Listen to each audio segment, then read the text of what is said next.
The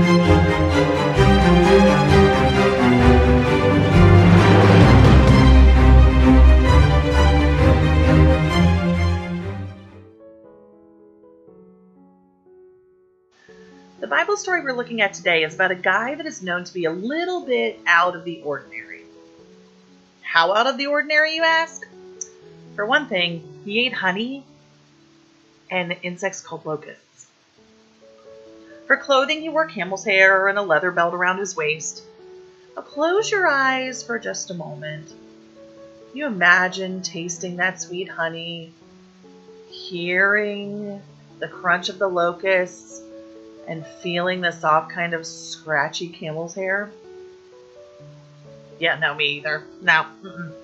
His name was John, though, and he was sometimes known as John the Baptist. As eccentric as he was, John was actually sent by God. Now, the Bible says, "In the beginning, the Word already existed. The Word was with God, and the Word was God. From the very beginning, the Word was with God. Through him, God made all things. Not one thing in all creation was made without him. The Word was the source of life, and this life brought light to people. The light shines in the darkness, and the darkness was never put out." Now that comes from the book of John, a totally different John, actually.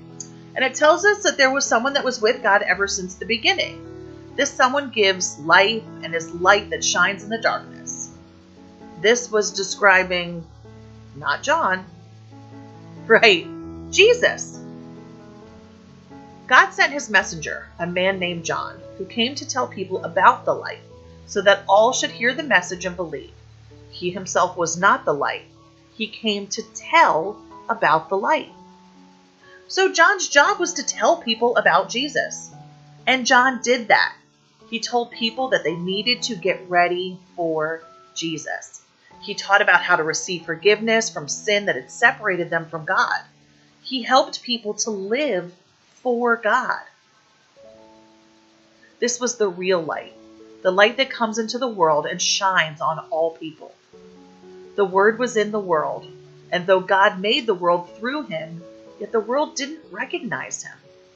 He came to his own country, but his own people did not receive him. Some, however, did receive him and believed in him, so he gave them the right to become God's children. They did not become God's children by natural means, that is, by being born as the children of God, but God himself was their Father.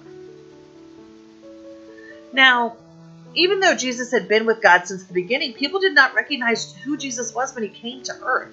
But for those who did choose to believe in Jesus, he made it possible for them to become children of God and have a super close relationship with God. The Word became a human being and, full of grace and truth, lived among us. We saw his glory, the glory which he received as the Father's only Son. So in fact, what it's saying is Jesus came to earth, and all of us got to see God's glory. Now, glory is a word that describes God's greatness and beauty. John spoke about him. He cried out, "This is the one I was talking about when I said, 'He comes after me, but is greater than I am, because he existed before I was born.' Out of the fullness of his grace, he has blessed us all, giving us one blessing after another." God gave the law through Moses, but grace and truth came through Jesus Christ. No one has ever seen God, the only Son who is the same as God and is at the Father's side. He has made him known. So John helped people recognize Jesus as God's Son, and Jesus helped people know who God is. So people got to see Jesus walk the earth and teach us about God. They saw Jesus show God's love and kindness and power. Jesus was the only way the people could see God.